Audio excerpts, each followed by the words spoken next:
Hello বন্ধুরা, আজ আর good morning দিয়ে শুরু করলাম না, কারণ 12টা বেজে গেছে। আমি দুপুরে রান্না বসিয়েছি। তো আজকে আরেকটি আমার নতুন ব্লগে সবাইকে স্বাগত জানিয়ে শুরু করছি আজকের দিনটা। আশা করি তোমরা সবাই ভালো আছো, সুস্থ আছো, আর আমিও ভালো আছি, সুস্থ আছি। তো দেখতে পাচ্ছ আমি শুটকির পুরা দোকান নিয়ে বসেছি। তো দুনো টেমাতে শুটকি আজ বানাবো। শুটকি শীতল দুটোটাই, মানে বেগুন দিয়ে আলু দিয়ে করেছিলাম, শুটকি শীতল দুটোটা মিলিয়ে।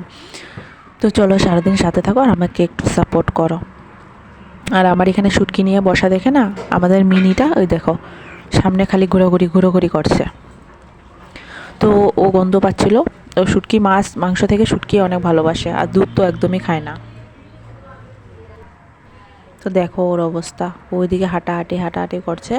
তো শুটকি আমি ভেজে তারপর প্রথমেই ওকে আমি ভাত মাখিয়ে দেবো, তারপর রান্না বসাবো। তো চলো।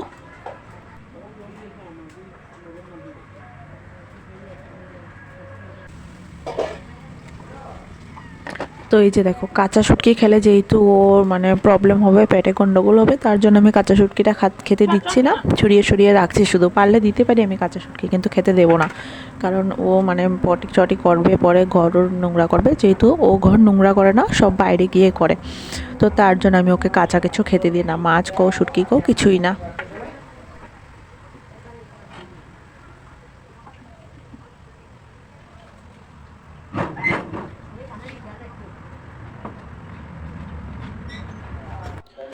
তো রান্না বাড়া কমপ্লিট করে এই যে দেখো খেতে বসে গেছি। তো খাওয়া দাওয়াটা কমপ্লিট করে নিই ঝটপট করে।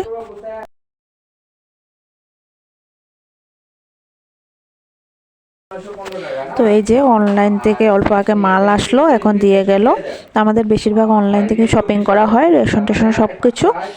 তো এই আর কি, আজকের ভিডিওটা আমি এখানেই শেষ করছি। সবাই ভালো থেকো, সুস্থ থেকো, আবার দেখা হচ্ছে কাল নতুন একটা ভিডিওর সাথে। তো এখানেই আজকে টাটা। আর সবাই আমাকে সাবস্ক্রাইব করে, লাইক করে, কমেন্ট করে দিও। তো টাটা।